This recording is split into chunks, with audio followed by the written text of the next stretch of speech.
এই কাবা ঘর আপনারা জানেন, এই কাবা ঘরের এত সম্মান কেন?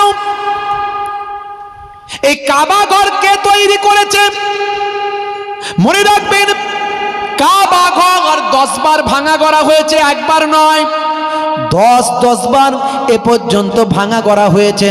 এই কাবা ঘর প্রথম তৈরি করেছে কে জানেন? একটু ভালো করে জেনে রাখেন, এই কাবা ঘর প্রথম তৈরি করেছেন আল্লাহর মালাইকা ফারিস্তারা। হে তরুণ যুবকেরা, হে আমার বন্ধুরা, হে আমার মুরব্বিয়ানেরা, এই কাবা ঘরে কে মানুষ, কোন মানুষটা প্রথম তওয়াফ করেছে আপনারা জানেন? এই কাবা ঘরে প্রথম যে ব্যক্তি তওয়াফ করেছেন তিনি আর অন্য কেউ নন, তিনি হলেন হযরতে বাবা আদম আলাইহিস সালাম। এ তরুণ যুবকেরা, আসমানে কাবা ঘরের সোজাসুজি আসমানের উপরে আমার আল্লাহ ফারিস্তাদের জন্য একটা ঘর তৈরি করে দিয়েছিলেন। সেই ঘরটার নাম হলো বাইতুল মামুর। এটা ফারিস্তারা সর্বদাই তওয়াফ করে, কোনো সময় তওয়াফ বন্ধ হয় না। আর আমার আল্লাহ যখন মানুষ সৃষ্টি করলেন, সেই মানুষের জন্য একটা ইবাদতের ঘর তৈরি করবেন ঠিক করলেন। তাই আসমানে যে ঘর আছে সেই ঘরের ঠিক নিচে সেই রকম দেখতে, সেই রকম ডিজাইন আমার আল্লাহ ফারিস্তাদের নির্দেশ দিলেন, যাও যাও ওই রকম ঘর আমি আল্লাহ আমার বাইতুল্লাহ দুনিয়াতে তৈরি করে দাও। জোরে হবে না? আর জোরে হবে না? প্রাকৃতিক দুর্যোগ, বন্যা, ঝড়, ঝটিকা একবার করে হয়েছে, খানিকটা করে ভেঙে গেছে, এদিকটা ভেঙেছে, ওদিকটা ভেঙেছে। আবার তৎকালীন যুগে যারা ক্ষমতায় থেকেছে তারা তৈরি করেছেন হযরত ইব্রাহিম আলাইহিস সালাম পুত্র ইসমাইল আলাইহিস সালামকে নিয়ে। দেখবেন একটা মকামি ইব্রাহিম, যে একটা পায়ের চিহ্ন আছে, হাজী সাহেবদের জিজ্ঞাসা করবেন এই মকামে ইব্রাহিম পায়ের চিহ্নটা, যারা হাজী সাহেব হজ করতে গেছেন ওই পাথরটায় দেখবেন ইব্রাহিম নবীর পায়ের ছাপ আজও আছে। জোরে বলুন সুবহানাল্লাহ। ইব্রাহিম নবীকে জাতির পিতা বলা হয়। সেই ইব্রাহিম নবীর ওই পাথরটা লিফটের মতো কাজ করত। লিফট, আল্লাহর কুদরতি ক্ষমতায় উনি যেখানটায় যেতে চাইতেন লিফট সেখানটায় তুলে নিয়ে যেত। ছেলে হলো লেবার আর বাপ হলো মিস্ত্রি। জোরে বলুন সুবহানাল্লাহ। এইভাবে নূহ নবীর জামানায় কাবা ঘর ভেঙে গেছে, বন্যা তুফানে সব ভেঙে গেছে, আবার পরে তৈরি করা হয়েছে। কুরাইশদের আমলেও তৈরি করা হয়েছে, বর্তমানেও তৈরি করা হয়েছে, কিছু বছর আগে রিপেয়ারিং করা হয়েছে। এইভাবে 10 বার এ পর্যন্ত ভাঙা গড়া হয়েছে। একটা জায়গা দেখবেন হাতিম বলে একটা জায়গা আছে, ঘেরা আছে, খানিকটা ওই এক কোমর এক বুক একটা গোল করে এক সাইডটা প্রাচীর দেওয়া আছে। যারা হাজী সাহেবরা গেছেন তারা জানেন। ওই জায়গাটায় যদি বান্দা দরিকাত নামাজ পড়ে, সে আল্লাহর কাবা ঘরের ভিতর নামাজ পড়ল। কি করে হলো না, ওই জায়গাটা কাবা ঘরের ভিতরই ছিল। ওই জায়গাটা কাবা ঘরের ভিতরই ছিল।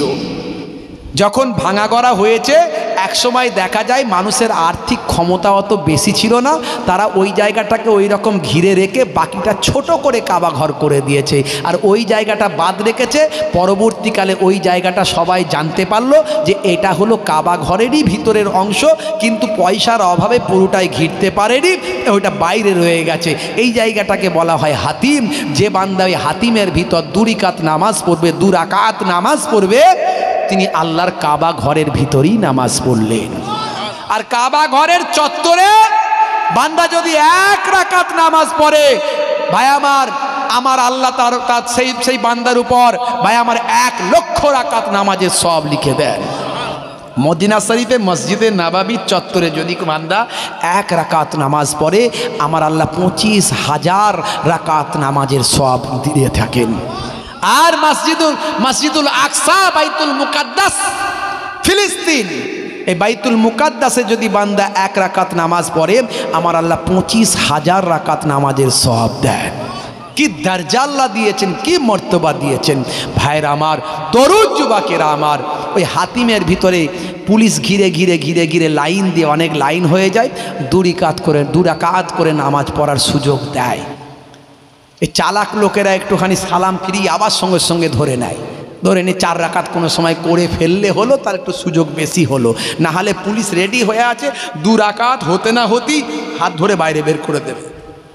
আর রিয়াজুল জান্নায় রাসূল বলছেন যে এই জায়গায় দু রাকাত নামাজ পড়লো সে আল্লাহর জান্নাতের ভিতরে নামাজ পড়লো। সেটা কোথায়? সেটা মদিনা শরীফে।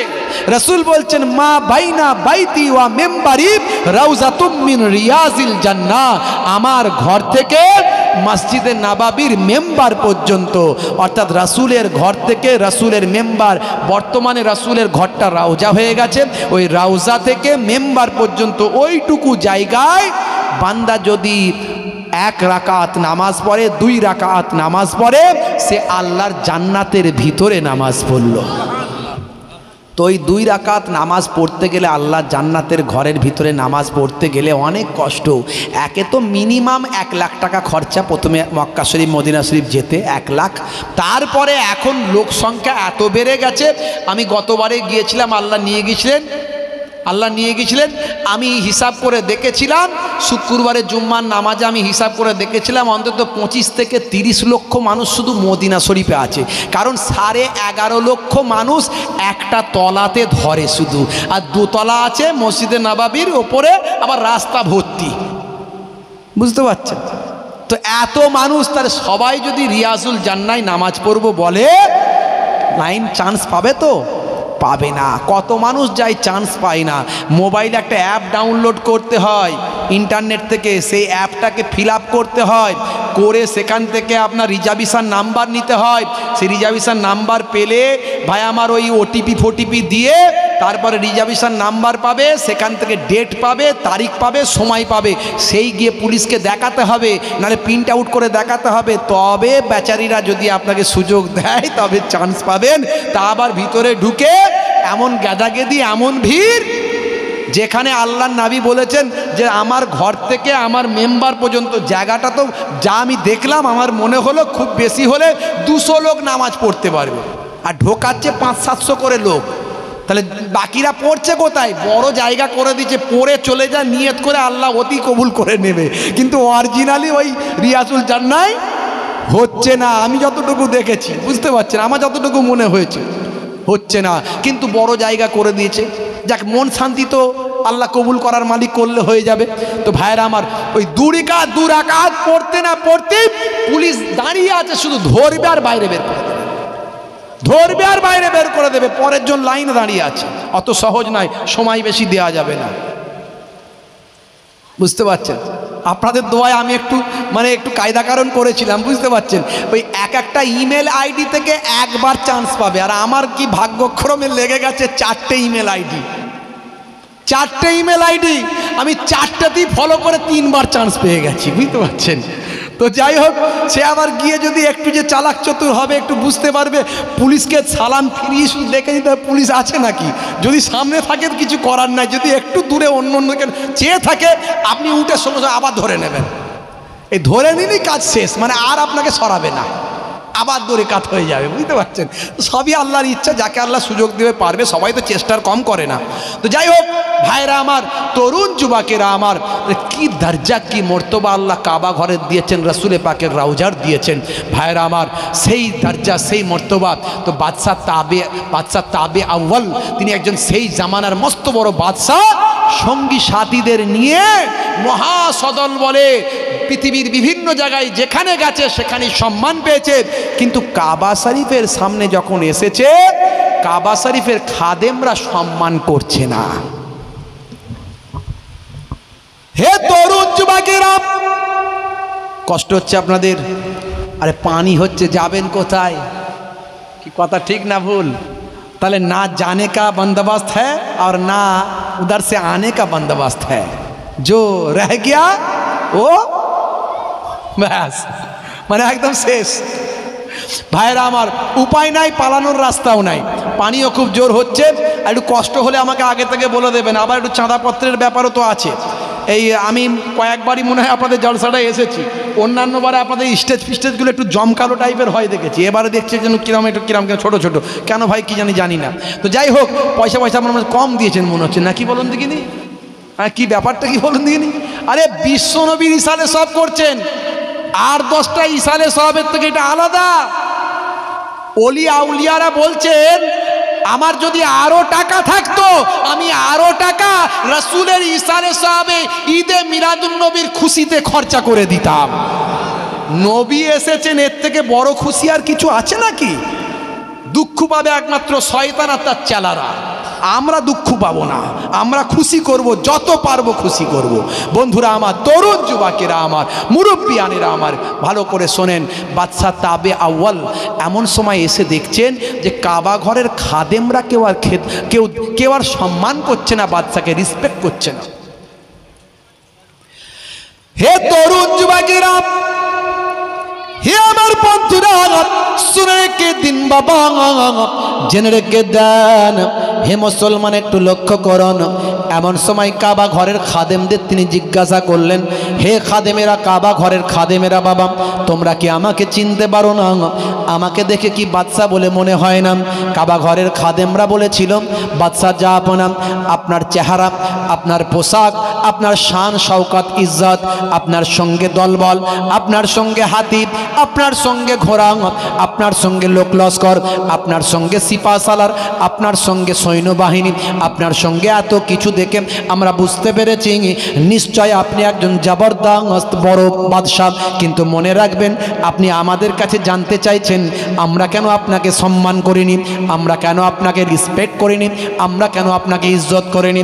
বাদশা বললেন, হ্যাঁ সেটাই আমি জানতে চাই, কারণটা কি?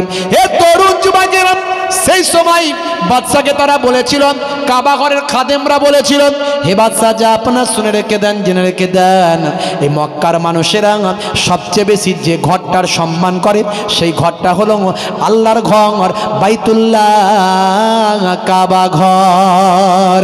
বা মক্কার মানুষেরা কাবা ঘরের থেকে আর পৃথিবীর কাউকে বেশি সম্মান করে না।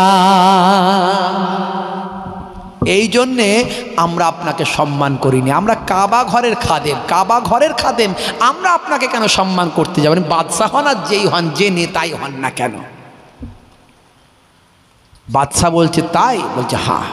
তাহলে ঠিক আছে, তাই যদি হয় তাহলে আমি বাদশাহ, আমার যে ঘরের জন্য আমার ইজ্জত হলো না, যে ঘরের জন্য আমার সম্মান হলো না, সেই ঘরকে আমি ভেঙে ধুলোর সঙ্গে মিশিয়ে দেব। মনে করবেন না আমি আব্রাহা বাদশার কথা বলছি, ইয়ামানের বাদশার কথা বলছি, সেটা নয়, এটা অন্য বাদশা। ইয়ামানের বাদশা, আব্রাহা বাদশা আল্লাহর নবীর 50 দিন আগের ঘটনা, এটা অনেক বহু বছর আগের ঘটনা বলছি। হে তরুণ যুবকেরা, হে আমার বন্ধুরা, শুনে রেখে দিন বাবা, জেনে রেখে দেন, এই কাবা ঘরের কি ইজ্জত, কাবা ঘরের কি সম্মান বাবা। বাদশা যখন এই কথা জবান থেকে বললাম, কাবা ঘরকে আমি ভেঙে গুড়িয়ে দেব আর কাবা ঘরের খাদেমদের আমি হত্যা করে দেব। পৃথিবীর যে জায়গায় গেছি আমি সেখানেই সম্মান পেয়েছি, শুধু কাবা ঘরের কাছে এসে আমি সম্মান পেলাম না, আর এর খাদেমরা আমাকে সম্মান করলো না, সেই খাদেমদের আমি হত্যা করে দেব আর কাবা ঘরকে আমি ধূলিসাৎ করে দেব। এই কথা বাদশা যখন গর্বের সঙ্গে, দম্বের সঙ্গে, অহংকারের সঙ্গে যখন বলল, আমার আল্লাহ আসমানি গজব ওই বাদশার উপর নাজিল করলেন। এমন সময় দেখতে পাওয়া যায় বাদশার মুখ থেকে কথা বলার পরে হদ হদ হদ হদ করে রক্ত বেরোতে শুরু করে দেয়। এত রক্ত বেরোতে শুরু করলো, 36 ইঞ্চি ছাতি 26 ইঞ্চি হয়ে গেল কিছুক্ষণের মধ্যে। বাদশা একদম পাকাল মাছের মতো মাটিতে পড়ে তরপাতে শুরু করলো। বুঝতে পারছেন, কই মাছের মতো মাটিতে পড়ে লাপাতে শুরু করলো। বাদশা সঙ্গে সঙ্গে ডাক্তার, উকিল, কবিরাজ, যা ডাক্তার, হাকিম, কবিরাজ যা ছিল সব নিয়ে এসে হাজির করলো। তাড়াতাড়ি দেখো কি হয়েছে আমার, কেন এরকম হলো।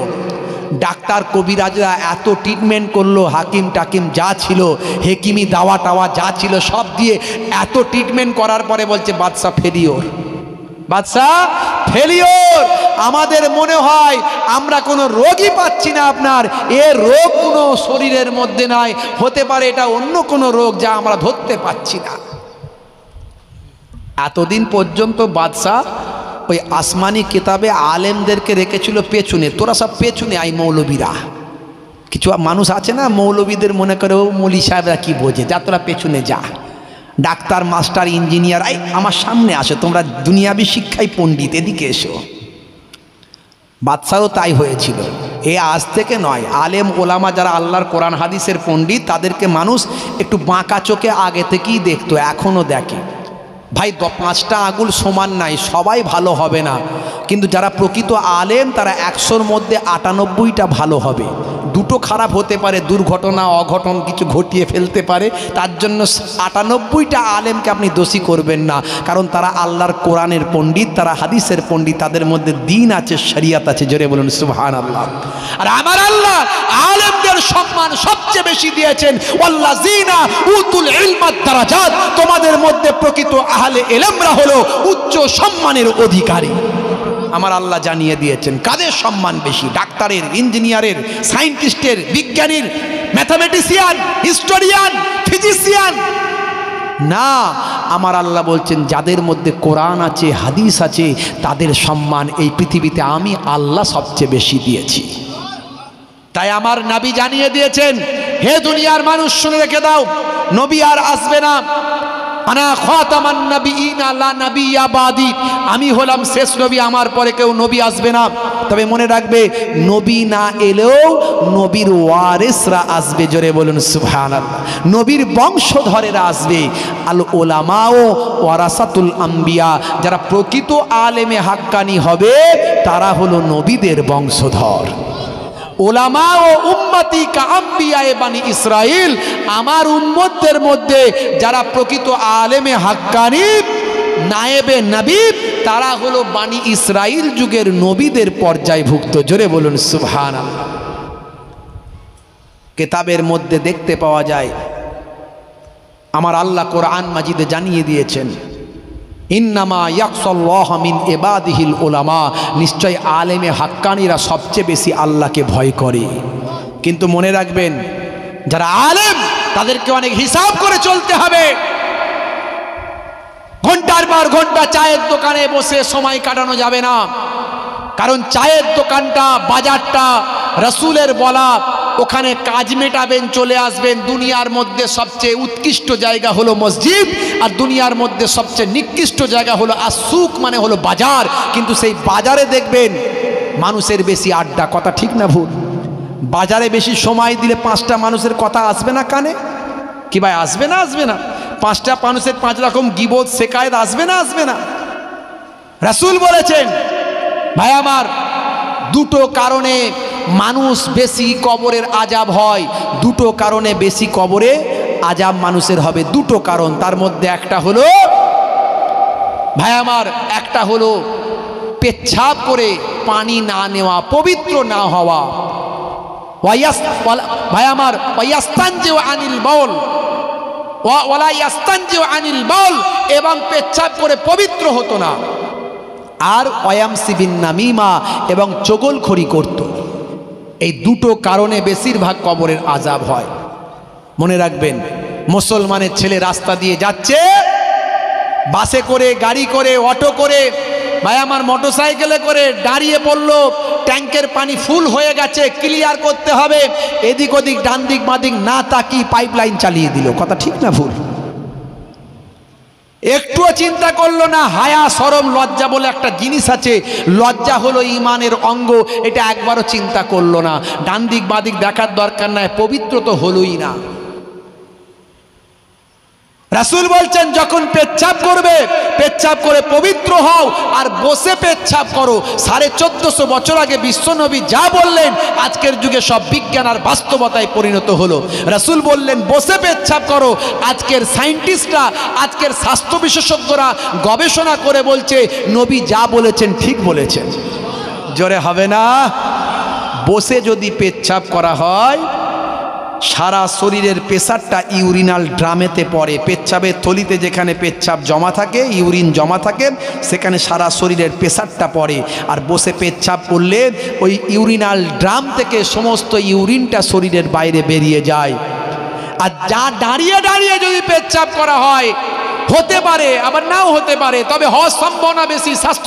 স্বাস্থ্য বিশেষজ্ঞরা বলছেন কিছুটা, কয়েক ফোঁটা ইউরিন ক্লিয়ার না হয়ে ওই ড্রামের মধ্যে অবশিষ্ট থেকে যায়। আর দীর্ঘদিন ধরে যদি এইভাবে চলতে থাকে, দীর্ঘদিন ধরে সামান্য ইউরিন যদি ড্রামে থাকতে থাকে, এক সময় ওই ড্রামে থাকা ইউরিনটা আস্তে আস্তে আস্তে আস্তে পেচ্ছাবের থলিতে, পেচ্ছাবের ড্রামে স্টোন তৈরি হয়। তাই 1450 বছর আগে নবী যা বললেন আজকের যুগের বিজ্ঞান মেনে নিতে বাধ্য হলো। এবং বসে পেচ্ছাপ করলে দেখবেন অবাঞ্ছিত বায়ু পেট থেকে বেরিয়ে যায়, শরীর ফ্রেশ হয়, আপনার আমার স্বাস্থ্যের ক্ষেত্রে উপকার হয়। 1450 বছর আগে নবী, সেই সময়তে কোনো ভাই আমার প্যাথোলজি ছিল না, সেই সময়তে কোনো ডায়াগনস্টিক সেন্টার ছিল না, সেই সময়তে নাসা ছিল না, ইসরো ছিল না, সেই সময়তে গবেষণাগার ছিল না। কিন্তু নবী যা বলেছেন, কার কথা বলেছেন জোরে বলেন? নবী যা বলেছেন কার কথা বলেছেন? আল্লাহর কথা। কোথা থেকে পেলেন আপনি এই কথাটা? আল্লাহর কোরআন বলছে, মা ইয়ান্তিকু আনিল হাওয়া ইন হুয়া ইল্লা ওয়াহিয়ুন ইউহা। আমার নবী নিজের ইচ্ছায় কোনো কথা বলেন না যতক্ষণ না আমি আল্লাহ ওহী দিয়ে না জানিয়ে দিই। হে তরুণ যুবকেরা, হে আমার বন্ধুরা, শুনে রেখে দিন বাবা, জেনে রেখে দেন। হে মুসলমান, বিশ্বনবী আপনাকে আমাকে যা বলেছেন আপনাকে মেনে চলতে হবে। আমি বাদশার কথাই পরে আসছি, আর যদি মনে থাকে ওই ভাই আমার নাস্তিকের কথাও পরে আসছি। আপনাদের কষ্ট হচ্ছে নাকি? একটু হ্যাঁ হু দেন। আর কারা কারা চান না হাত তুলে দেখান তো দেখি। সত্যি চান না নাকি ভুল বশত? চলবে এখন ঠান্ডার রাত, কষ্ট হচ্ছে নাকি? হ্যাঁ। হে তরুণ যুবকেরা, বিশ্বনবী 1450 বছর আগে যা বললেন, হে দুনিয়ার মানুষ তোমরা আমাকে ভালোবাসো, নিশ্চয় ভালোবাসবেন, আমাকে নিশ্চয় ভালোবাসবেন। তবে মনে রাখবে, ততক্ষণ পর্যন্ত তোমরা মোমেন হতে পারবে না, ততক্ষণ পর্যন্ত তোমরা ইমানদার হতে পারবে না, ততক্ষণ পর্যন্ত কামেল আল্লাহওয়ালা হতে পারবে না। হে দুনিয়ার মানুষ শুনে রেখে দাও, যতই নামাজ পড়ো, রোজা রাখো, হজ করো, যাকাত দাও, ততক্ষণ পর্যন্ত তোমরা মোমেন হতে পারবে না। লা ইউমিনু আহাদুকুম হাত্তা আকুনা আহাব্বা ইলাইহি মিন ওয়ালিদিহি ওয়া ওয়ালাদিহি ওয়ান নাসি আজমাইন। যতক্ষণ পর্যন্ত তোমরা তোমাদের বাপ মা, সন্তান সন্ততি, কাজ কারবার, মালমাতা সব কিছুর থেকে, দুনিয়ার সব কিছু থেকে আমি রাসূলকে সবচেয়ে বেশি ভালো না বাসতে পারো, ততক্ষণ পর্যন্ত তোমরা কামেলে মোমেন হতে পারলে না। তাহলে দুনিয়ার মধ্যে সবচেয়ে বেশি ভালো কাকে বাসতে হবে?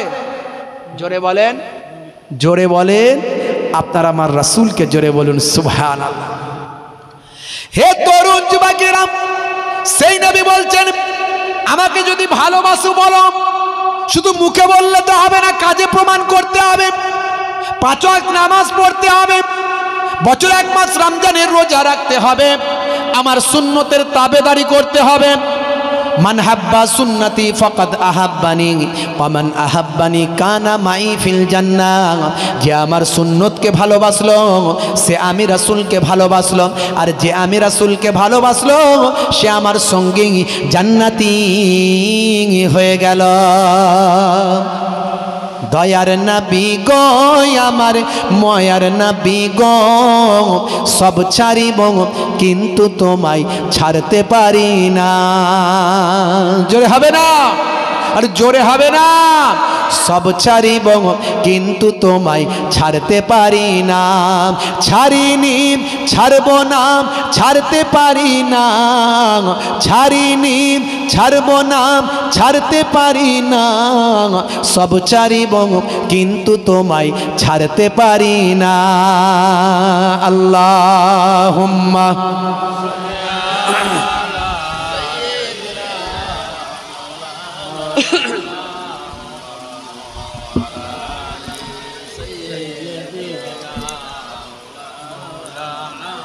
বিশ্বনবী তাআলা আমাকে শেখালেন, আপনাকে শেখালেন যে আমার সুন্নতের তাবেদারি করো, অর্থাৎ আমার সুন্নত, আমার দেখানো পথ। 5 ওয়াক্ত নামাজ ছাড়বে না, বছরে 1 মাস রমজানের রোজা ছাড়বে না। এগুলো আল্লাহর দেওয়া নির্দেশ, এগুলো ফরজ, এগুলো আমি দেখিয়ে দিয়েছি মানুষকে। আমি কখনো ছাড়ি না, তোমরা ছাড়বে না। শুধু তাই নয়, আমার সুন্নতের তাবেদারি করো। আমার সুন্নত বাবা, আমি যখন খেতে বসি তখন আমি বিসমিল্লাহ বলে আমি খাই। বিসমিল্লাহ ছাড়া আমি জীবনে কখনো খানা খাই না। জোরে হবে না? এই আমরা কারা কারা বিসমিল্লাহ বলে সব সময় খাবার খায়? হাত তুলে দেখান তো দেখি। মাশাআল্লাহ, তাহলে আপনারা এই সুন্নতটা সবাই পালন করেন, আলহামদুলিল্লাহ। বিসমিল্লাহ ছাড়া খাবেন না, এটা হলো সুন্নতে মুআক্কিদা, অর্থাৎ এই সুন্নত নবী কখনো ছাড়তেন না। আর যে সুন্নত নবী মাঝে মাঝে ছাড়তেন সেটা হলো সুন্নতে গায়ের মুআক্কিদা। যেমন আসরের নামাজ 8 রাকাত, আগের 4 রাকাত সুন্নতটা হলো সুন্নতে গায়ের মুআক্কিদা, যেটা রাসূলুল্লাহ সাল্লাল্লাহু আলাইহি ওয়াসাল্লাম কখনো কখনো ছাড়তেন। জোরে বলুন সুবহানাল্লাহ। তাই নবী যেটা মাঝে মাঝে ছাড়তেন, আমাদের ছাড়া চলবে। হে তরুণ যুবকেরা, হে আমার বন্ধুরা, হে আমার মুরব্বিয়ানিরা, বিশ্বনবী সালাম দিতেন। আসসালামু কাবলাল কালাম, কথা বলার আগে দাও তুমি সালাম। সালাম দেওয়া সুন্নাত, জবাব দেওয়া ওয়াজিব। মনে রাখবেন, 3 দিনের বেশি কথা বন্ধ রাখবেন না, ইসলামে হারাম বলা হয়েছে।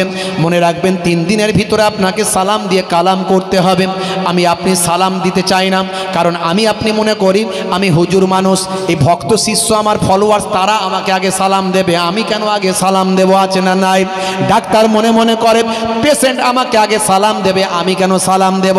ইমাম সাহেব, মুয়াজ্জিন সাহেব মনে করে মুসল্লি আগে আমাদের সালাম দেবে, আমি কেন সালাম দেব? দোকানদার মনে মনে করেন খদ্দের আমাকে আগে সালাম দেবে, আমি কেন সালাম দেব? হে তরুণ যুবকেরা, হে আমার মুরব্বিয়ানেরা, আর হযরতে আলী মুর্তজা কারামাল্লাহু ওয়াজহু মনে মনে করেন আমার আগে যেন কেউ না সালাম দিতে পারে।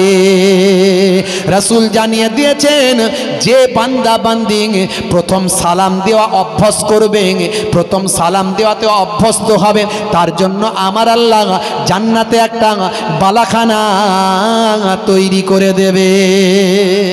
জোরে হবে না? তাহলে সালাম দেওয়া হলো সুন্নাত, জবাব দেওয়া হলো ওয়াজিব। দেখুন সালামের মধ্যে কেমন বাস্তবতা আছে। ইসলামের নবী যা বলেছেন, আল্লাহ যা নবীর মধ্যে দিয়ে শিখিয়েছে, সবের মধ্যে বিজ্ঞান বাস্তবতায় পরিপূর্ণ হয়ে আছে। তাই ইসলাম সত্য, ধ্রুব সত্য, মহাসত্য। ইসলাম হলো গ্রেটেস্ট রিলিজিয়াস। তাই আজকে কম্পিউটার থেকে শুরু করে বড় বড় ওয়াথার পণ্ডিতেরা আমার নবীকে সবচেয়ে উচ্চ আসন দান করেছে। মনে রাখবেন বন্ধুরা আমার, তরুণ যুবকেরা আমার, আপনি যদি কাউকে গুড মর্নিং দেন, সকালে গুড মর্নিং, দুপুরে গুড নুন, বিকালে গুড আফটারনুন, আর সন্ধ্যায় গুড ইভিনিং, আর রাতে গুড নাইট। এখন রাতের বেলা যদি তার শরীর খারাপ থাকে, অবস্থা খুব খারাপ, যাই অবস্থা, এই মূল্য কি মূল্য, তখন তাকে যদি বলেন গুড নাইট, বলবে হতভাগা, একটা গালাগালি দিয়ে বলবে বেরো, আমি মরে যাচ্ছি, আমার জান কবজ হয়ে যাচ্ছে, আর বলছিস তুই গুড নাইট, রাত ভালো? আমার জন্য ভালো নয়, ব্যাড নাইট। বুঝতে পারলেন? তাহলে সব সময় গুড হবে না, ব্যাডও হয়ে যাবে। কিন্তু ইসলাম কত সুন্দর সাইন্টিফিক, আপনাকে চিন্তা করুন। ইসলাম শেখাচ্ছে আসসালামু আলাইকুম, তোমার উপর আল্লাহর শান্তি, করুণা, দয়া বর্ষিত হোক। ওয়া আলাইকুম আসসালাম, তোমার উপরেও আল্লাহর শান্তি, করুণা, দয়া বর্ষিত হোক, তোমার উপরেও আল্লাহর শান্তি বর্ষিত হোক। তাহলে আপনি যে সালাম দিলেন, সালাম বিনিময় করলেন, সময়টা গুড থাকুক আর ব্যাড থাকুক, যে কোনো সময়েতেই শান্তি বর্ষণ হওয়ার কথা বলতে পারেন, এতে কোনো অসুবিধা নেই, এটা ভালোর জায়গায় মন্দ নয়। জোরে হবে না? আমার নবী মাঝে মাঝে মিষ্টি খেতে পছন্দ করতেন। মিষ্টি খেতে নবী আমার পছন্দ করতেন, মধু পছন্দ করতেন। অনেকে বলে মিষ্টি খাওয়া সুন্নত, বলে না? সুন্নত নয় শুধু মেষ চড়াতে যাওয়া, আরো সুন্নত হলো অন্যায় কথা বলা। সুন্নত নয় শুধু টুপি মাথায় দেওয়া, আরো সুন্নত হলো মুখে দাড়ি রাখা। সুন্নত নয় শুধু খিদমতে মেহমান, আরো সুন্নত হলো খাওয়া শেষে মধুপান, সুন্নত নয় শুধু মেষ চড়াতে যাওয়া, আরো সুন্নত হলো অন্যায় কথা বলা। আরো কিছু সুন্নত আছে তুমি জানো কি, জানলেও জীবনে তুমি তা মানো কি? জোরে হবে না? জোরে হবে না? অনেকে বলে যে মিষ্টি খাওয়া সুন্নত, নবী ভালোবাসতেন, রাসূল মিষ্টি ভালোবাসতেন, কিন্তু নবীর বাড়িতে তো ভালো মতো খাবারই পাওয়া যায় না, তো মিষ্টি কি করে নবী সবসময় খাবেন? রাসূল তো খাবারই সবসময় পেতেন না, মাঝে মাঝে অনাহারে অর্ধাহারে দিন কাটাতেন, তো মিষ্টি সবসময় পাবেন কি করে? কিন্তু ভালোবাসতেন রাসূল, আমার দয়ার নবী। আহারে কি নবী, যে নবীকে আমার আল্লাহ বলছেন এ আমার পয়গম্বর, আপনি যদি চান মক্কার পাহাড় পর্বতগুলো সোনা বানিয়ে দেব, রূপো বানিয়ে দেব, আপনাকে পৃথিবীর শ্রেষ্ঠ ধন দৌলতের অধীন করে দেব, মালিক বানিয়ে দেব। আমার নবী বললেন এ আমার আল্লাহ, আমি ধন দৌলতের মালিক হতে চাই না, আমি গরিবই চাই। কেন না, আমার পৃথিবীর জমিনে আমার কোটি কোটি আমার উম্মতি হবে গরিব, অনাহারে অর্ধাহারে না খেয়ে না দিয়ে জীবনযাপন করবে। আর আমি নবী যদি ধনী হয়ে যায়, তারা কাকে দেখে সান্ত্বনা পাবে? তারা কাকে দেখে মনকে শান্ত দেবে, শান্তি নেবে? কাকে দেখে শান্তি ভাই আমার নিজেকে শান্ত করবে, সান্ত্বনা পাবে?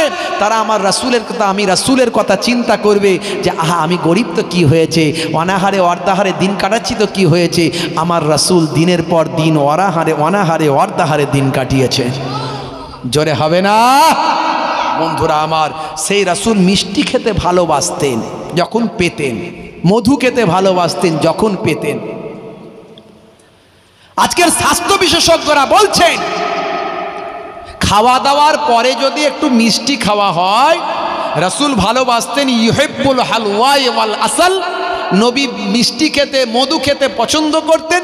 স্বাস্থ্য বিশেষজ্ঞরা গবেষণা করে বলছে খাওয়া দাওয়ার পরে যদি একটু মিষ্টি মধু খাওয়া হয়, আমাদের শরীরে একটা মারাত্মক ভাইরাস, ভয়ঙ্কর একটা রোগ তৈরি হয়, সেটা হলো কার্ডিওভাস্কুলার। এই খাওয়া দাওয়ার পরে শেষ পাতে যদি একটু মিষ্টি পাওয়া যায়, এই কার্ডিওভাস্কুলারের মতো ভয়ঙ্কর রোগ থেকে শরীরকে হেফাজত করে দেয়। জোরে হবে না?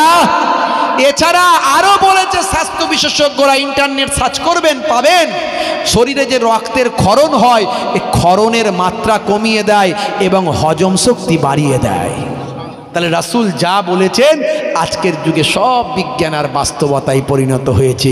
আমি এরকম অনেক উদাহরণ আপনাদের মাঝখানে দিতে পারি, কিন্তু দুর্ভাগ্য মুসলমান আমরা সেই রাসূলের তরিকা, রাসূলের সুন্নত, রাসূলের মাহাব্বত আমরা বলি আছে, কিন্তু রাসূলের তরিকা সুন্নত থেকে দূরে সরে যায়। ভাইরা আমার, তরুণ যুবকেরা আমার, রাসূল আমার নামাজকে পৃথিবীর জমিনে কায়েম করলেন, নামাজকে প্রতিষ্ঠা করলেন। এক শ্রেণীর মানুষ বলেছে নামাজ দিলে দিলে পড়তে হয়। বাংলাদেশে কিছু ভণ্ড মানুষ বেরিয়েছে দেখবেন, ওরা নামাজ বলে নামাজ দিলে দিলে পড়তে হয়, নামাজ প্রতিষ্ঠা করতে হয়, নামাজ পড়তে হয় না, নিজের শরীর দিয়ে নামাজ যে পড়তে হয় এটা পড়তে হয় না। তাদেরও কিছু মুরিদ, তাদেরও কিছু ভক্ত ভাই আমার বেরিয়েছে দেখবেন বাংলাদেশে এত ভণ্ড পীরের চাপ। ভাই মানুষ ভণ্ড পীরের চাপ দেখে অরিজিনাল যারা হাক্কানি পীর ওলি, ভাই পীরের নাম শুনলে কিছু মানুষের চুলকায়, আছে না নাই? পীর মানে কি গো? পীর মানে হচ্ছে জ্ঞানবৃদ্ধ বয়োবৃদ্ধ, তার মানে সে ওস্তাদ। পীর মানে হলো ওস্তাদ। ভাই ওস্তাদ ছাড়া, আপনি টিচার ছাড়া মাধ্যমিক এইচএস গ্র্যাজুয়েশন পাস করতে পারবেন? আপনার ব্যাখ্যা বুঝতে লাগবে না, সব নিজে নিজে পড়ে পাস হয়ে যাবেন? হ্যাঁ, অত সহজ? মনে রাখবেন। বলে পীর কথা কি কোরআনে আছে? আরে ভাই নামাজ কথা কোরআনে আছে, রোজা কথা কোরআনে আছে, পীর কথা কোরআনে নাই। পীরটা তো ফার্সি শব্দ, কোরআনটা তো আরবি শব্দে লেখা। পীর নাই, মুর্শিদ আছে, ওলি আছে। কোরআনে খোলো, মুর্শিদ পাবে, ওলি পাবে। নামাজ পাবে না, সলাত পাবে, রোজা পাবে না, সিয়াম পাবে, সওম পাবে। এক শ্রেণীর মানুষ পীরের কথা শুনলে চুলকায়। হ্যাঁ, আমিও ভণ্ড পীরের বিরুদ্ধে, কিন্তু হাক্কানি পীর মানে হাক্কানি ওস্তাদ ছাড়া আপনি পীর ধরেন বা নাই ধরেন, কিন্তু ওস্তাদ ছাড়া আপনি চলতে পারেন না। আপনার জীবনে অনেক রকমের প্রশ্ন আসবে, সেগুলো একজন হাক্কানি ওস্তাদ হাক্কানি আলেম ছাড়া আপনার সলভ করতে পারবে না। মনে রাখবেন বন্ধুরা আমার, সেই নামাজ রাসূল নামাজকে কায়েম করার জন্য যে নামাজের কথা বলছিলাম এত মেহনত করেছেন, সেই নামাজকে বাদ দিয়ে দিয়েছে কিছু ভণ্ড পীর। মুখে দাড়ি নাই, নামাজ পড়ে না, কবরের ধারে গিয়ে সিজদা করছে, গান বাজনা করছে। দেখবেন বাংলাদেশে এক শ্রেণীর এমন ভণ্ড পীর বেরিয়েছে, এমন কিছু পীর আমাদের দেশেও টুকটাক বেরিয়েছে যারা সত্যিকারের পীরের নামের কলঙ্ক, যাদের জন্য হক পীরেদেরকে মানুষ খারাপ ভাবতে শুরু করেছে। কিন্তু হক পীর ওলি আউলিয়াদের অস্বীকার করার কোনো জায়গা নাই। আলেমে হাক্কানি ওলি আউলিয়াদের অস্বীকার করলে আল্লাহর সঙ্গে শত্রুতা করা হবে। বন্ধুরা আমার, তরুণ যুবকেরা আমার, মুরব্বিয়ানেরা আমার আল্লাহ কোরআন মাজিদে 82 জায়গায় নামাজের কথা বললেন। কিন্তু মুসলমানকে যখন বলা হয় নামাজ পড়ো, বলে ফজরের সময় নামাজটা খুব কষ্টকর ব্যাপার, উঠতে বড্ড কষ্ট হয়, ওই জন্য নামাজটা পড়তে পারি না। জোহরের সময় কি হয়, বলে জোহরের সময় কাজ করি, কাজ না করলে খাবো কি হুজুর, তো কাজের মধ্যে থাকলে কি আর নামাজ পড়া হয়? তাহলে আসরের সময় কি করো, বলে আসর আর মগরিব কাজকর্ম করে একটুখানি আরামায়েশ করার জন্য দোকান বাজারে একটু বসি, একটু চায়ের দোকানে থাকি, একটু বুঝতেই তো পাচ্ছেন। মগরিবের সময় আসর আর মগরিব হচ্ছে না হুজুর, আর এশার সময় সারাদিন খাটাখাটনি শরীর, একটু ঘুমিয়ে কাটিয়ে দিই। এই বলে বলে নামাজ ছেড়ে দিয়েছে কিছু মানুষ। দুর্ভাগ্য, হাই রে হাই, নামাজ ছেড়ে দেবেন না। আজ মারা গেলে কাল 2 দিন হয়ে যাবে। আমি তাদের নিয়ে 2 লাইন একটু লিখেছি। নামাজের ওয়াক্তটা হবে যখনই মসজিদে চলে যাও তুমি তখনই। নামাজের ওয়াক্তটা হবে যখনই মসজিদে চলে যাও তুমি তখনই। ছাড়ো এবার ছাড়ো, ছাড়ো এবার ছাড়ো, এবার ছাড়ো এই কাজ তোমারই। ছাড়ো এবার ছাড়ো, ছাড়ো এবার ছাড়ো, এবার ছাড়ো এই কাজ তোমারই। নামাজের ওয়াক্তটা হবে যখনই মসজিদে চলে যাও তুমি তখনই। জোরে হবে না? এই জোরে হবে না? কষ্ট হচ্ছে নাকি আপনাদের? একটু হ্যাঁ হু দেন। কষ্ট হচ্ছে? এই ছেড়ে দেব? একটু হ্যাঁ হু দেন, ছেড়ে দেব? অনেকে চুপচাপ আছে না, অনেকে বলছে না না না। আচ্ছা, কারা কারা চান আর কারা কারা চান না আমি বুঝে নেবো এক্ষুনি। কারা কারা চান না আরেকবার হাত তুলে দেখান তো দেখি। কেউ হাত তুলে না, এবারে বুঝে গেছে একদম। চালাক হয়ে গেছে তো মানুষ, কথা ঠিক না ভুল?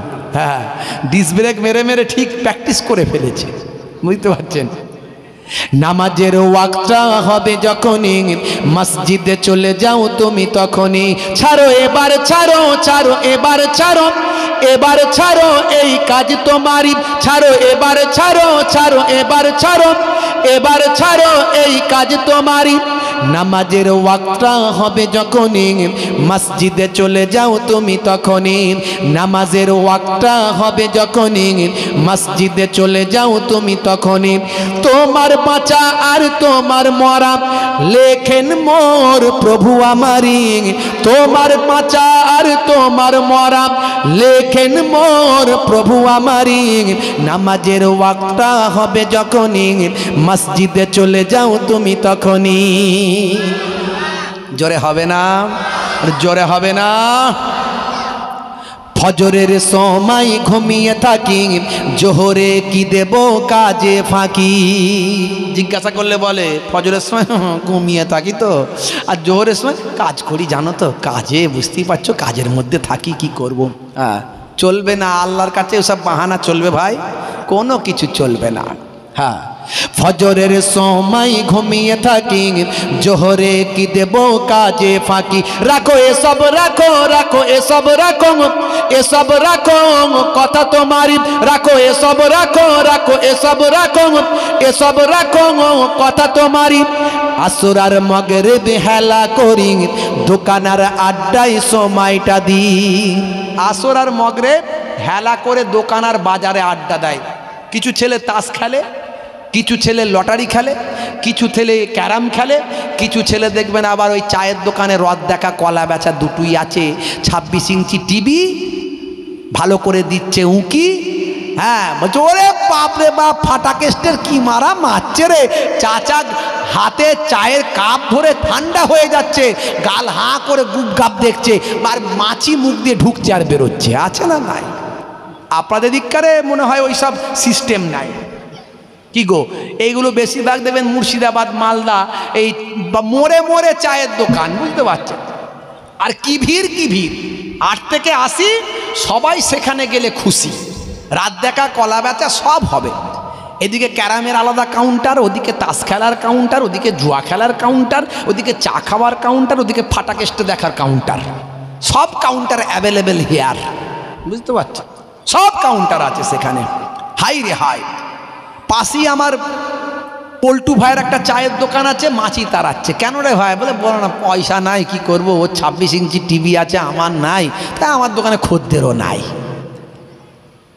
কার বুদ্ধি পেল কি জানি, মাথা চুলকে চুলকে একদিন দেখা যাচ্ছে হাই রে হাই, দেখা গেল হাই রে হাই, সন্টু ভাইয়ের পয়সা বেশি, দোকানে রেখেছে 26 ইঞ্চি টিভি, রদ দেখা, কলা বেচা সবই হয়। 8 থেকে 80 সবাই সেখানে যায়, সবার মুখে হাসি, সবাই সেখানে খুশি। পল্টু ভাইয়ের পয়সা বেশি, দোকানে রেখেছে 26 ইঞ্চি টিভি। আর এ ঝন্টু ভাইয়ের পয়সা নাই, কি করবো রে ভাই? মাথা চুলকে চুলকে বুদ্ধি মেরেছে, খাই কি করা যায়? ওর দোকানে রেখেছে টিভি, আর এ রাখলো আজ থেকে ঘরের বিবি।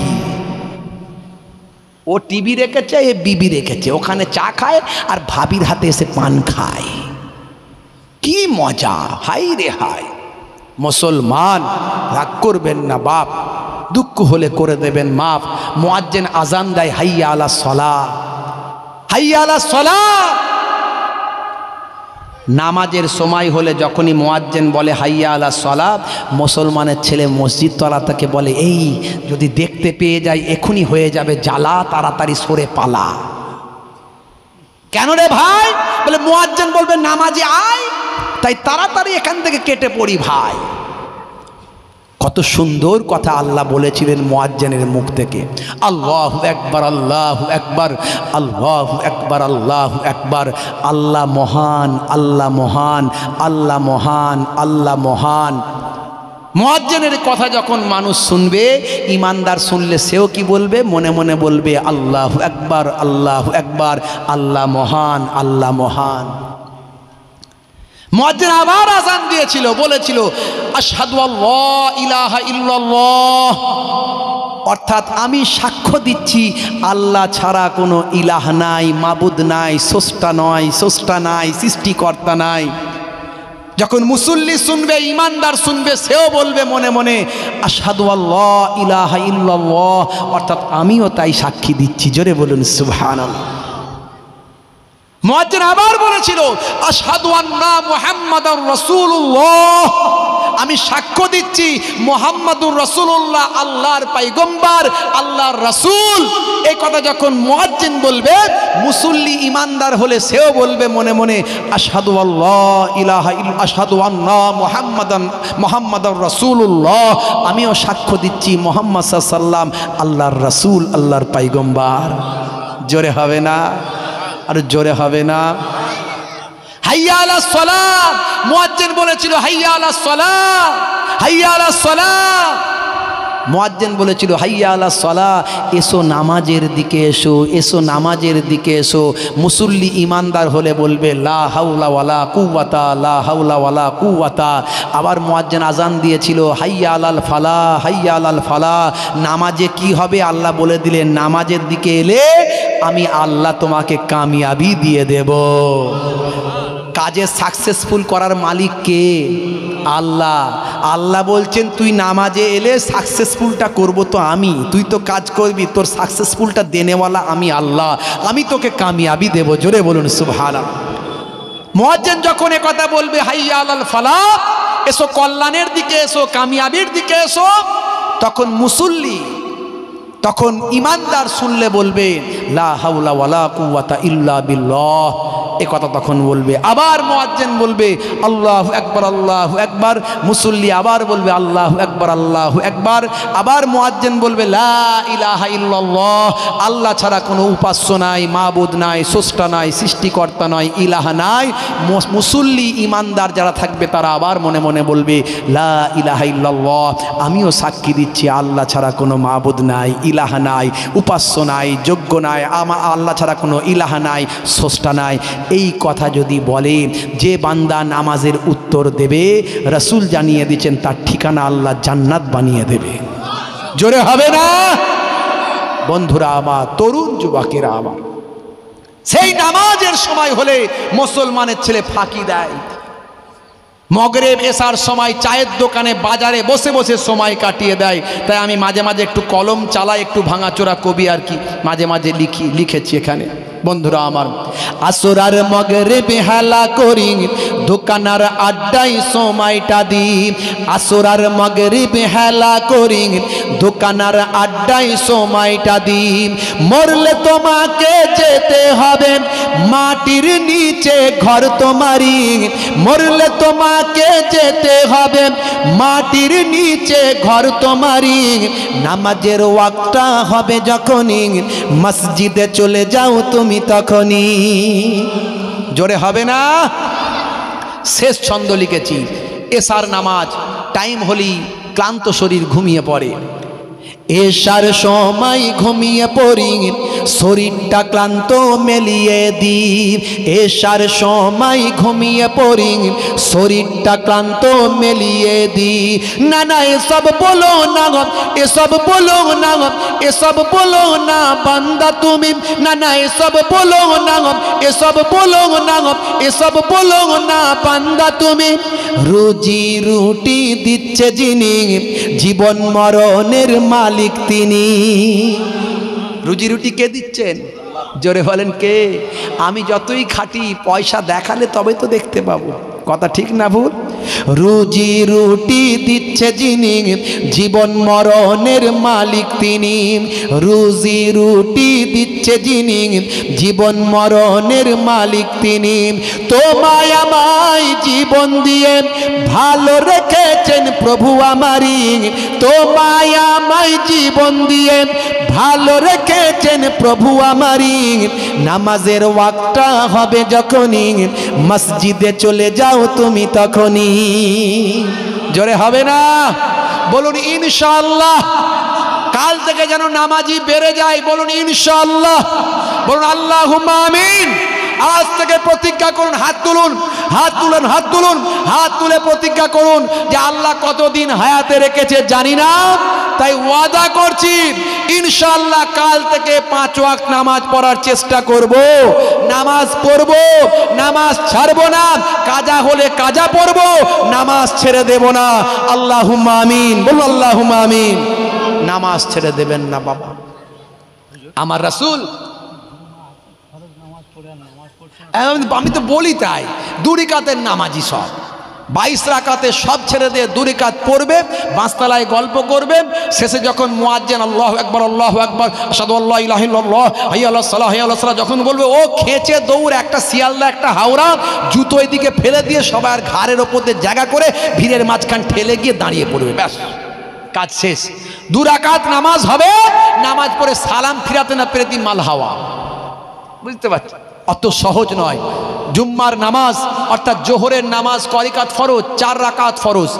2 রাকাত আপনার ওই খুতবা শোনার জন্য আল্লাহ 2 রাকাতে সওয়াব দেবেন। জোরে বলুন সুবহানাল্লাহ। আর 2 রাকাত ফরজ নামাজ। এরপরে যে সুন্নত নফল নামাজ আছে, অন্তত সুন্নত নামাজ তো আপনাকে পড়তেই হবে, আখেরি জোহরের নামাজ পড়তেই হবে। এগুলো না পড়লে হতে পারে আপনার নামাজটা খুঁত হয়ে যেতে পারে। মনে রাখবেন নামাজের ক্ষতি হতে পারে, তাই নামাজ ছেড়ে দেবেন না।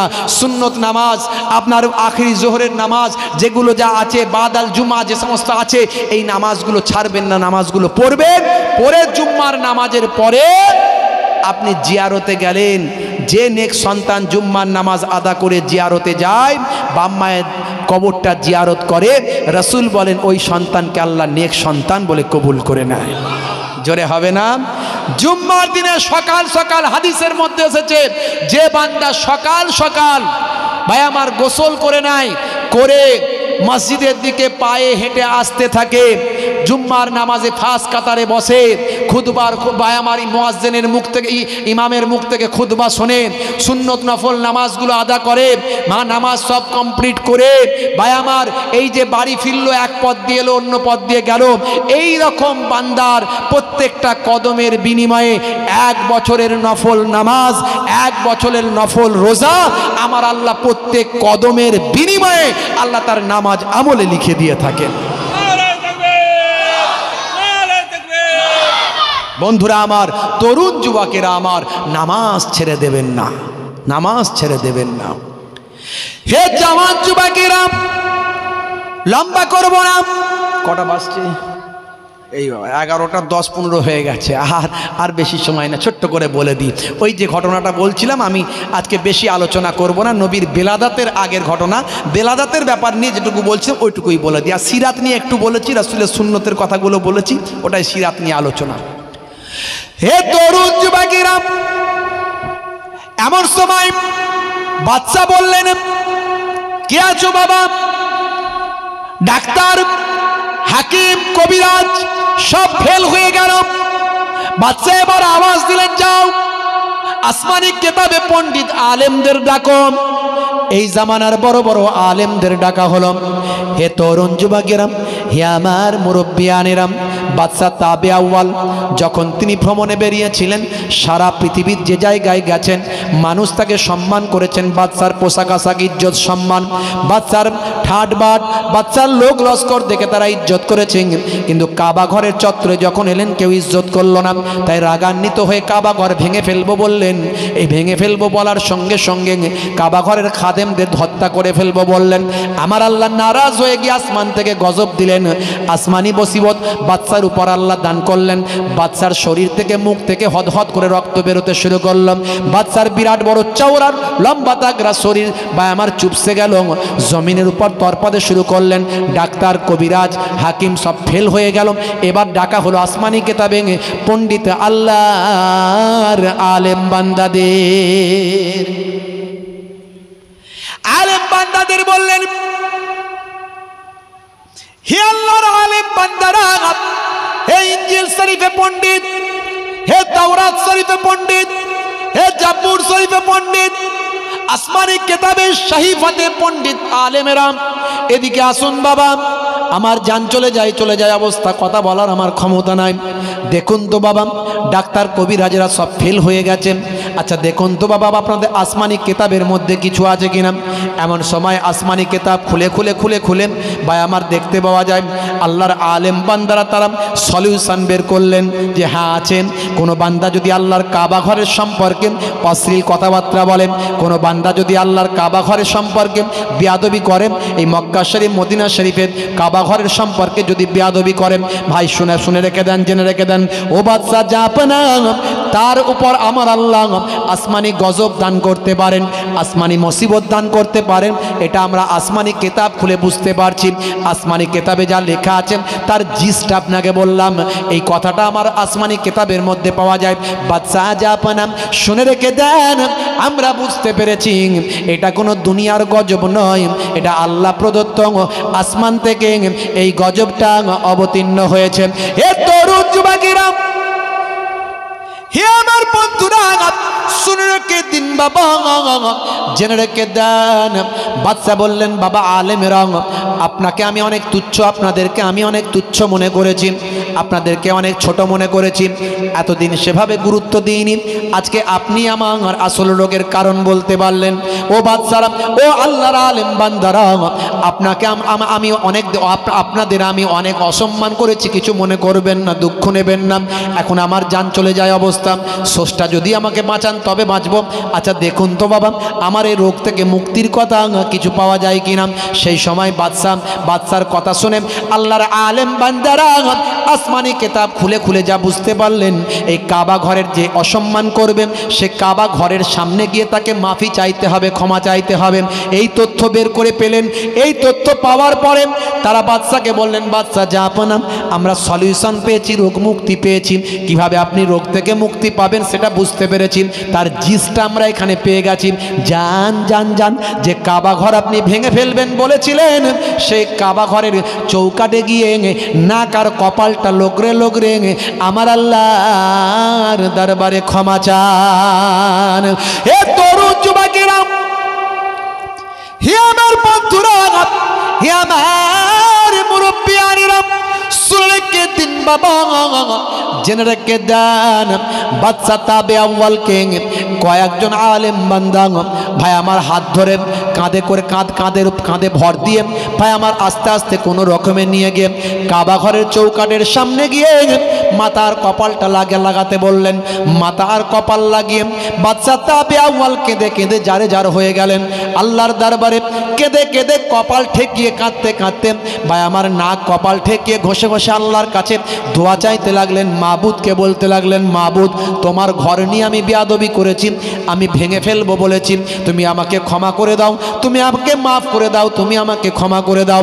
হে তরুণ যুবকেরা, আপনারা জানেন আল্লাহর নবীর আগমনের মাত্র 50 দিন আগের ঘটনা। বাদশা আবরাহা বাদশা লোক লস্কর নিয়ে কাবা ঘর ভাঙতে এসেছিল। আমার আল্লাহ সূরা ফিল অবতীর্ণ করেন, আপনারা আমার বিশ্ব নবীকে জানিয়ে দিয়েছেন। সূরা ফিলের মধ্যে আমার আল্লাহ বলেছেন, আলাম তারা কাইফা ফাআলা রাব্বুকা বিআসহাবিল ফিল। আপনি কি লক্ষ্য করেননি, আপনি কি জানেননি, আপনি কি লক্ষ্য করেননি, আপনি কি দেখেননি আসহাবে ফিলের সঙ্গে, হস্তি বাহিনীর সঙ্গে আপনার প্রভু কি আচরণ, কি ব্যবহার আপনার প্রভু করেছেন। আসহাবে ফিল হস্তি বাহিনী মাহমুদকে নিয়ে এসেছিল কে? আবরাহা বাদশাহ, ভয়ঙ্কর বাদশাহ। তরুণ যুবকেরা, অনেক লম্বা ঘটনা, আমি বলতে চাইনি, এই প্রাসঙ্গিকটা একটু মনে করাচ্ছি আপনাদের। আলাম ইয়াজআল কাইদাহুম ফি তাদলিল। আমার আল্লাহ বলছেন, হে নবী শুনে রাখুন, আমি কি তাদের সমস্ত চক্রান্তকে ব্যর্থ করে দিইনি? সমস্ত চক্রান্তকে কি আমি ব্যর্থ করে দিইনি? ওয়া আরসালা আলাইহিম তয়রান আবাবিল। এবং আমি প্রেরণ করেছিলাম, আরসালা মানে প্রেরণ করা, আমি প্রেরণ করেছিলাম তাদের কাছে, তাদের নিকটে তয়রান আবাবিল। তয়রান মানে হচ্ছে পাখি, আবাবিল কথার অর্থ হলো ঝাঁকে ঝাঁকে, ঝাঁকে ঝাঁকে পাখি, তাই অনেকে বলে আবাবিল পাখি, বুঝতে পারছেন? ঝাঁকে ঝাঁকে তাদের উপর পাখি প্রেরণ করেছি আমি আল্লাহ। তারমিহিম বিহিজারাতিম মিন সিজিল। যাদের পায়ে ছিল দুটো পাথর, মুখে ছিল, তারা নিক্ষেপ করেছিল, তারমিহিম তারা নিক্ষেপ করেছিল তাদের উপর। ওই পাথর যখন ঝাঁকে ঝাঁকে নিক্ষেপ করেছিল, হে নবী শুনুন তাদের অবস্থা কি হয়েছিল। কাআসফিম মাআকুল, তারা চর্বিত, মুখে করে চেবানো ঘাসের মতো হয়ে গিয়েছিল, স্তূপ হয়ে গিয়েছিল। আল্লাহর কাবা ঘর আল্লাহ হেফাজত করেছে, জোরে হবে না? আব্দুল মোত্তালেবকে যখন আবরাহা বাদশাহ বলল, আপনি কিসের জন্য এসেছেন? বলে, আমার 200 উটের মধ্যে আছে, আপনার লোকেরা যত উট টুট সব ধরে নিয়ে এসেছে তার মধ্যে আমার 200 আছে। বলে, আপনি না কাবা ঘরের খাদেম আর আপনি না মক্কার সর্দার? আমি ভেবেছিলাম আপনি যাতে এটাই বলতে এসেছেন যাতে আমি কাবা না ভাঙি। বলছে, আমি কাবা ঘরের খাদেম, কাবা ঘরের মালিক নয়, মালিক তো তিনি, যার ঘর তিনি রক্ষা করবেন, আমি নয়। বুঝতে পারছেন বন্ধুরা আমার? সে কাবা ঘরের আল্লাহ কি ইজ্জত দিয়েছেন। কাবা ঘর তৈরি করেছিলেন ফারিস্তারা প্রথম, তারপরে নবীদের ছোঁয়া কাবা ঘরে আছে। শেষে আমাদের নবী নিজে হাজারে আসওয়াদটাকে নিয়ে হাতে করে বসিয়েছেন। মনে আছে আপনাদের গল্প ঘটনা? এই হাজারে আসওয়াদ বসানো নিয়ে অনেক গন্ডগোল। এই গোত্র বলে আমরা বসাবো, ওই দল বলে আমরা বসাবো। আমার নবীকে তারা এত সম্মান করত, ভালোবাসতো। আমার নবীর দুশ্মন কখন হলো? যখন এক আল্লাহকে মানতে বলা হলো। তার আগে পর্যন্ত যতদিন নবী প্রকাশ্যভাবে ইসলামের প্রচার করেননি, ততদিন তারা আমার নবীর প্রত্যেকটা কথাকে অন্ধের মতো বিশ্বাস করত। আমার নবীকে আল্লাহ কি পাওয়ার দিলেন, কি সম্মান দিলেন। যখন তারা দেখলো যে এত মারপিট দাঙ্গা, বিরাট রক্তারক্তি হবে, সে সময় বললেন, বাবা মোহাম্মদ সাল্লাল্লাহু আলাইহি সাল্লামকে ডাকো, তিনি যেটা ফাইসালা করবেন মেনে নেব। আমার নবী বললেন, প্রত্যেকটা গোত্রের একজন করে লিডার চলে এসো, বড় একটা চাদর, এই যে আমার চাদর, এই চাদরে হাজারে আসওয়াদ পাথরটাকে রাখো, তোমরা প্রত্যেকে এই চাদর ধরো, সবাই মিলে কাবা ঘরের দরজা পর্যন্ত নিয়ে চলো, ওখানে সবাই মিলে নিয়ে গেল, আমার নবী নিজে হাতে ধরে বসিয়ে দিলেন। জোরে হবে না? বিরাট বড় রক্তাক্ষয়ী যুদ্ধ থেকে ভাই আমার আরবের মানুষ বেঁচে গেল, আল্লাহর নবীর জয়গান করতে শুরু করলো। তাহলে আমার নবীর প্রশংসা তারা ছোট্টবেলা থেকে করে এসেছে, আমার নবীকে তারা এত বিশ্বাস করেছে, আমার নবীর আখলাক চরিত্রকে তারা এত ভালোবেসেছে। যে সময় মক্কার মানুষ বিভিন্ন অনাচার অত্যাচার পাপাচারে লিপ্ত, সেই সময়তেও আমার নবীকে তারা বিশ্বাস করেছে। তাহলে দ্বন্দ্ব কোথায়? আমার নবী যখন বললেন সেহি Allah is one, Allah is one whom all depend, he begets not is he begotten and none is like him. বলুন সে আল্লাহ হলেন এক, আল্লাহ অভাব শূন্য, তিনি কাহাকেও জন্ম দেননি, কেউ তাহাকে জন্ম দেয়নি, সে আল্লাহর সমতুল্য আর কেউ নাই। লা ইলাহা ইল্লাল্লাহ মুহাম্মাদুর রাসূলুল্লাহ, আল্লাহ ছাড়া কোনো মাবুদ নাই, স্রষ্টা নাই, আর মোহাম্মদ, আমি মোহাম্মদ হলাম সাল্লাল্লাহু আলাইহি সাল্লাম আল্লাহর পয়গম্বর রাসূল। জোরে বলুন সুবহানাল্লাহ। এটা তারা মানতে পারল না। দ্বন্দ্ব এখানে অনেক ঘটনা, আমি সে ঘটনায় যাই না। হে তরুণ যুবকেরা, হে আমার বন্ধুরা, শুনে রেখে দিন বাবা, জেনে রেখে দেন। হে বন্ধুরা শুনে রাখুন, এমন সময় দেখতে পাওয়া যায় বাদশা তাবে তখন কি করছে? দাঁড়ালেন, তাবে আউয়াল কি করছে? জোরে বলেন। হ্যাঁ হুদান, বাদশা তাবে আউয়াল কি অবস্থায় তখন আছে? কাবা ঘরের চৌকাটে নাকার কপাল লাগিয়ে ঘষছে আর আল্লাহর কাছে কাঁদছে, মাবুদ স্রষ্টা, তোমার ঘরের নিয়ে আমি বেয়াদবি করেছি, তুমি আমাকে ক্ষমা করে দাও আর আমার রোগটাকে তুমি ভালো করে দাও। কিছু সময় কাঁদতে কাঁদতে আস্তে আস্তে দেখতে পাওয়া যায় বাদশা তাবে আউয়াল, আমি বাদশা তাবে আউয়ালের ভাই আমার মুখ থেকে রক্তটা আল্লাহর হুকুমে বন্ধ হয়ে যায়। হে তরুণ যুবকেরা, বাদশা খুশি হয়ে গেলেন, আলেম ওলামাদের উপর সন্তুষ্ট হলেন, আলেম ওলামাদের উপর রাজি হয়ে গেলেন। বাদশা সেই সময় কি করলেন? কাবা ঘরের জন্য অনেক সম্পদ, অর্থ, স্বর্ণ মুদ্রা দিলেন, কাবা ঘরের খাদেমদেরকেও অনেক স্বর্ণ মুদ্রা দিলেন, খুশি করে দিলেন। সেই জায়গা থেকে মেহমানদারি কয়েকদিন থাকলেন, সেখান থেকে বিদায় নিয়ে চলে গেলেন। বাবা যাবার সময় আসমানি কেতাবে পণ্ডিতদের বললেন, আচ্ছা বাবা দেখো তো আর কোনো এরকম মুআজ্জাজ মুকাররম, এরকম সম্মানীয় কোনো জায়গা কি আর আছে নাকি? বলে হ্যাঁ। এই জায়গা সম্পর্কে আর কোনো তথ্য আছে নাকি? বলে হ্যাঁ। কি তথ্য আছে বাবা? বলে আমরা আসমানি কেতাবে পড়ে পেয়েছি অদূর ভবিষ্যতে এই জায়গাতে, এই আরবের কাবা ঘরের চত্বরে একজন মহাপুরুষের জন্ম হবেন, তিনি হবেন পৃথিবীর শ্রেষ্ঠ মহাপুরুষ। হে তরুণ যুবকেরা, আল্লাহর আলেম ওলামাদের কথা শুনে সেই সময় বাদশা অবাক হয়ে গেলেন। বাদশা বললেন, আচ্ছা বলুন তো বাবা, সেই মহাপুরুষ সম্পর্কে আমাকে কিছু তথ্য বলো।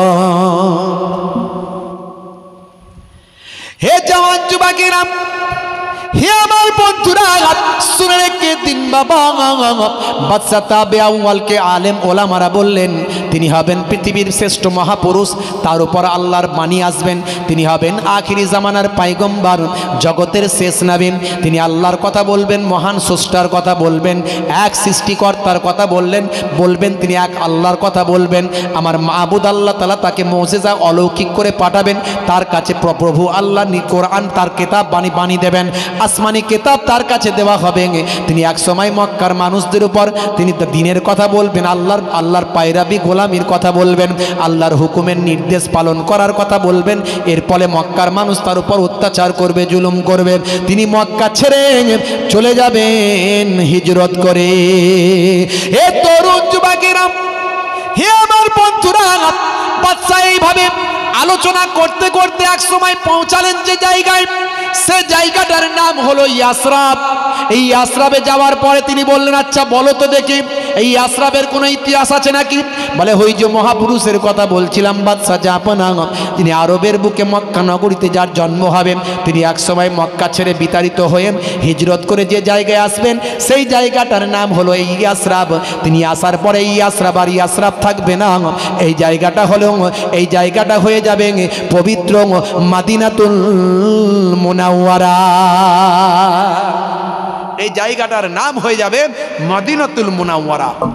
এমন সময় বাদশা বলবেন, সেই নবীকে তো আমি পাবো কিনা জানি না, যদি সেই নবীকে না পাই তাহলে সেই নবীর কাছে আমার বার্তাটা কেমন করে পাঠাবো?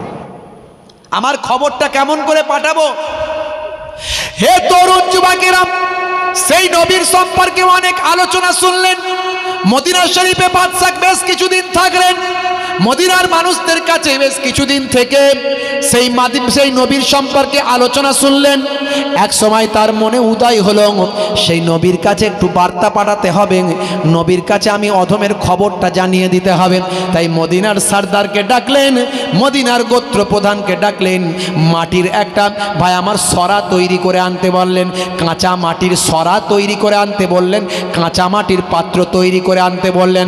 তাতে বাদশা বললেন, হে আল্লাহর আলেম কে আছো বাবা, লেখো, আমার পক্ষ থেকে তাকে সালাম দাও, আমার পক্ষ থেকে তাকে শুভেচ্ছা জানাও, জানিয়ে লেখো এই মদিনার জামিনে, ইয়াসরাবের জামিনে একজন বাদশা এসেছিলেন, তার নাম হলো তাবে আউয়াল। তিনি এসেছিলেন, এসে আপনার কথা জানতে পেরেছেন, তিনি প্লিজড হয়েছেন, খুশি হয়েছেন, তিনি আপনাকে ভালোবেসে ফেলেছেন, তিনি আপনাকে মহাব্বত করে ফেলেছিলেন। যদি আপনার জামানা তিনি পান, তাহলে আপনার হাতে হাত দিয়ে আপনার কালেমা তিনি পড়বেন। আর যদি আপনার জামানা তিনি না পান, তাহলে ও বাবা, বাবা শুনে রেখে দেন, জেনে রেখে দেন, ইয়া রাসূলুল্লাহ, হাবিবাল্লাহ, আমার নবীর জন্য লিখে দাও, যেন কাল কিয়ামতের দিনে হাসরের ময়দানে আমি তাবে আউয়াল, আমি বাদশাকে তাবে আউয়ালকে যেন সেই নবী না যেন ভুলে যায়। জোরে হবে না? আর জোরে হবে না? মদিনার গভর্নর, সেই সময়কার যিনি দায়িত্বে ছিলেন, বাদশা ছিলেন, লিডার ছিলেন, গোত্র প্রধান, তার কাছে ওই মাটিতে, কাঁচা মাটিতে তার আলেমদেরকে দিয়ে লিখিয়ে সেই মাটিকে পুড়িয়ে সুন্দর করে নিয়ে প্যাকেটিং করে দিয়ে বললেন, এটা তুমি যদি বাদশা যতদিন থাকবে, তুমি যতদিন নেতা থাকবে, তোমার আন্ডারে থাকবে, তুমি নেতা থেকে বিদায় নেওয়ার পরে যে নেতা হবে তার কাছে এটা পাঠিয়ে দেবে আমানত স্বরূপ। এই আমানত যেন রফতা বরফতা চলতে চলতে চলতে চলতে আমার নবী যখন হিজরত করে আসমানি কেতাব অনুযায়ী যখন মদিনায় আসবেন, আমার রাসূলের কাছে যেন আমার এই বাণীটা, আমার এই বক্তব্যটা, আমার এই পত্রটা, আমার চিঠিটা যেন পৌঁছে যায়।